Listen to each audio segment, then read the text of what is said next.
بسم الله يا بسم الله سلامتك. يابا جبت لك ثمان علاجات، هسه نعطيك اياهم وان شاء الله ترجع احسن من قبل. وليدي انا ميات خلصن، ودير بالك على اخوتك، ولد اوصيك وصيه تقاسمون الورث بالعديل، انا مو دموت وانا مرتاح. وليدي اعبر صير سبع على ابوك. بس انتظر. هسه وليد شرد منك تحول له كل هذا الطابوق بالفيل مو زين على الشمس.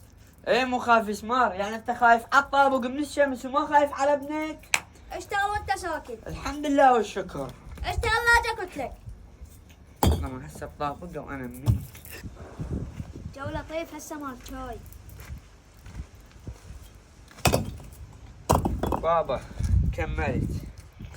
عافية ابو وليد السبع، هسه ظلت عندي شغيلة صغيرة الحقني، بس ذن ترابات نفرشن على السنع ونروح.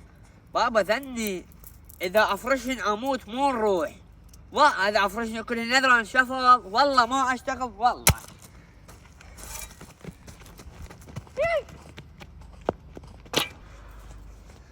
تكسر كلام ابوك؟